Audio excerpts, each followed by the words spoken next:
नमस्कार, मैं जितेंद्र चतुर्वेदी। जो लोग प्रधानमंत्री नरेंद्र मोदी के 75 पूरा होने का इंतजार कर रहे हैं, उन्हें संघ प्रमुख ने बड़ा भारी झटका दिया है और जो कसर बाकी रह गई उसे मूड ऑफ द नेशन ने पूरा कर दिया। ये इंडिया टुडे का सर्वे है जो हर साल जनवरी और अगस्त माह में आता है, जो ये बताता है कि दरअसल जो सत्ताधारी दल हैं, जो विपक्ष हैं, उनको लेकर क्या राय है जनता की, साथ ही साथ कौन नेता कितना लोकप्रिय है, और फिर लोकसभा चुनाव को लेकर भी इसमें रायशुमारी होती है कि अगर आज के दिन चुनाव करा दिया जाए तो कौन सरकार बनाने की स्थिति में होगा। तो तमाम सारी चीजें मूड ऑफ द नेशन में दर्ज हैं, तो उस पर भी हम लोग चर्चा करेंगे। लेकिन शुरुआत करते हैं संघ प्रमुख के बयान से। देखिए, संघ प्रमुख ने पीछे एक कार्यक्रम में एक संदर्भ में कहा था कि 75 का पूरा होने पर कहा जाता है कि अब आपका समय आ गया है, बाजू हटिए। ये उन्होंने एक संदर्भ में कहा था, लेकिन उस संदर्भ को प्रधानमंत्री नरेंद्र मोदी से जोड़ लिया गया और कहा जाने लगा कि साहब 17 सितंबर आने दीजिए। हालांकि ये पहली बार नहीं है, 2024 में भी 17 सितंबर का इंतजार किया जा रहा था। तो खैर 2024 वाला 17 सितंबर निपट गया, तो वो तमाम लोग जो अभियान चला रहे थे कि अब नरेंद्र मोदी को कुर्सी छोड़नी होगी, वो उस समय सदमे में चले गए थे। अब उन्हें फिर जो है सदमा दे दिया संघ प्रमुख मोहन भागवत ने, क्योंकि उन्होंने कहा, दिल्ली विज्ञान भवन में उनका कार्यक्रम अपना चल रहा था, तो उस कार्यक्रम में उन्होंने कहा कि भाई हमने तो कोई 75 वाला मापदंड तय ही नहीं किया, अब लीजिए। यानी संघ ने जो है एक तरह से आप कहा जाए कि हरी झंडी दे रखी है प्रधानमंत्री नरेंद्र मोदी को। और ये तो हमने वो कहा जो संघ प्रमुख ने बताया। संघ में यह भी बात है कि हमें प्रधानमंत्री नरेंद्र मोदी से कोई दिक्कत नहीं है, वो 29 में भी प्रधानमंत्री बने तो हमें कोई समस्या नहीं है, वो 34 के चुनाव में भी बने तो हमें कोई समस्या नहीं। यानी जब तक पीएम चुनाव जीतते हैं वो पीएम बने रहते हैं, हमें कोई दिक्कत नहीं है। यानी ये जो 75 वाला बार लोग बता रहे थे वो दरअसल एज सच कुछ है नहीं, अगर हम बात पीएम की करें तो इस लिहाज से देखिए, तो जो लोग अभियान चला रहे थे उनके लिए तो ये खासा जो है दुख भरी खबर है। और जो दूसरी खबर मूड ऑफ द नेशन से निकल कर आ रही है, उसने इन लोगों का दिल बैठा दिया होगा। क्यों कह रहा हूं? क्योंकि उसमें दो बातें निकल कर आ रही हैं। एक तो लोकप्रियता वाला कि प्रधानमंत्री चेहरे के तौर पर सबसे ज्यादा लोकप्रिय कौन है, तो साहब अभी भी प्रधानमंत्री नरेंद्र मोदी ही हैं, जबकि उनका ये तीसरा टेन्योर है। तीसरा टेन्योर तक तो इतनी एंटी इनकम्बेंसी हो जाती है कि लोग उस पीएम को और पीएम के उस चेहरे को बर्दाश्त नहीं कर पाते हैं। डॉक्टर मनमोहन सिंह इसका सबसे बेहतरीन उदाहरण है। अब वो नहीं रहे, लेकिन अब चूंकि हम लोग बात कर रहे हैं तो इसलिए उनका संदर्भ आया। अब आप देखिए उसके बरक्स अगर आप पीएम को देखिए तो वो 51% अभी भी उनकी लोकप्रियता बरकरार है। और जिन्हें नेता के तौर पर गढ़ा जा रहा है, यानी नेता प्रतिपक्ष राहुल गांधी, वो 24 पे कहीं अभी अटक रहे हैं। ये आंकड़ा जो है, जब आप जनवरी का देखें मूड ऑफ द नेशन, तो उसमें राहुल गांधी कोई 27% के आसपास थे, लेकिन अभी 24% के आसपास बताए जा रहे हैं। तो उसमें भी देखिए ड्रॉप आ गया, यानी गिरावट आ गई। और पीएम 49 थे उस समय, अभी वो 51 है, यानी उनकी लोकप्रियता घट नहीं रही है, बजाय बढ़ रही है। अच्छा, अगर फ्लैक्चुएट भी हो रही है तो 1-2% आगे पीछे हो रहा है बस।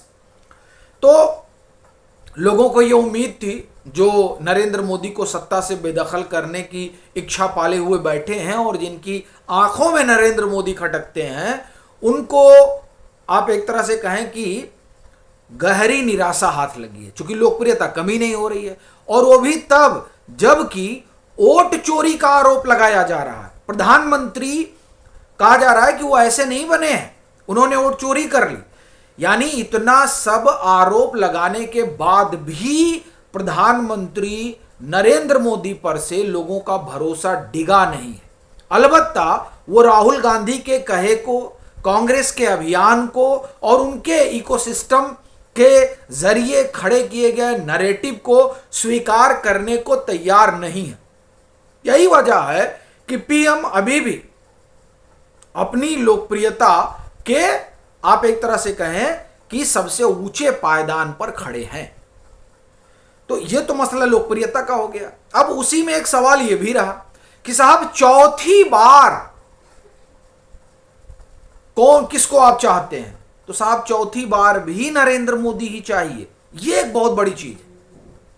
अब यह सोचिए कि राहुल गांधी ने भारत जोड़ो यात्रा निकाली, फिर अभी वोट अधिकार यात्रा बिहार में चल रही है, पूरे देश में एक नैरेटिव गढ़ा जा रहा है चुनाव आयोग के खिलाफ, मतदाता सूची के खिलाफ, और पूरा तंत्र लगा हुआ है ये बताने में कांग्रेस का कि साहब राहुल गांधी ने तो 2024 के चुनाव में सब पलट ही दिया था, ये तो इन लोगों ने मतदाता सूची में गड़बड़ी करके जीत हासिल कर ली।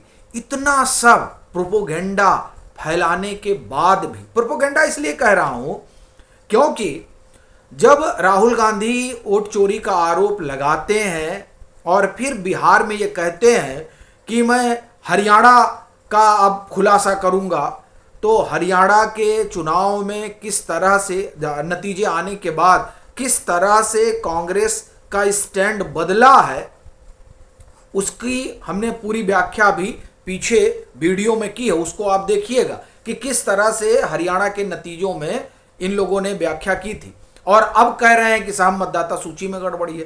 तो दरअसल ये चीजें जो है वो जनता देख रही है।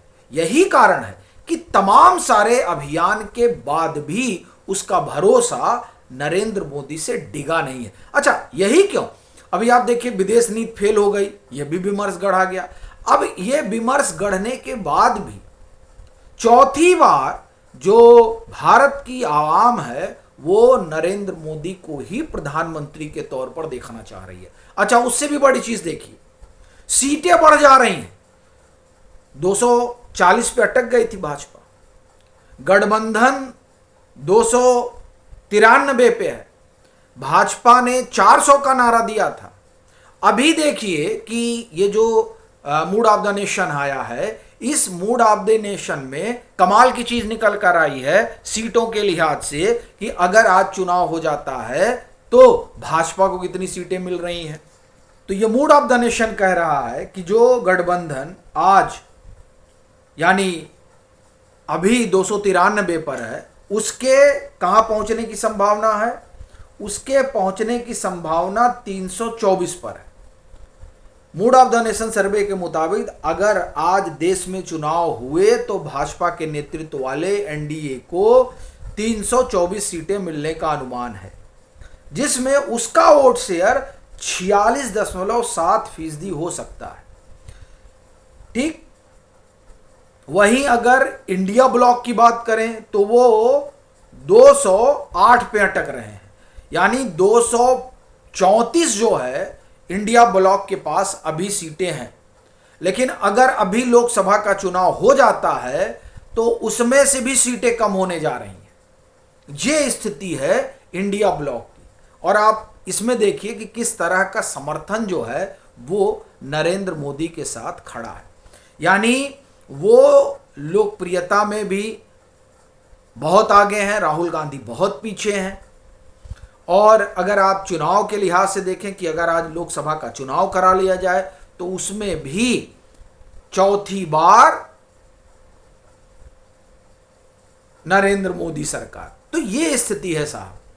तो इससे एक चीज समझ में आती है कि तमाम सारे जो अभियान वगैरह चल रहे हैं उसका हासिल कुछ होने वाला नहीं है, खास तौर से अगर आप नरेंद्र मोदी के संदर्भ में देखें तो। कम से कम मूड ऑफ द नेशन तो यही कह रहा है। और जो लोग 75 की आस में थे उनको तो एक तरह से कहा जाए कि संघ प्रमुख ने साफ ही कर दिया कि ये सब जो है आप लोग भूल जाइए। बाकी आपकी अपनी क्या राय है आप ज़रूर साझा करिए। मतांतर से नहीं जुड़े हैं तो जुड़िए, वीडियो को लाइक करिए और शेयर करिए।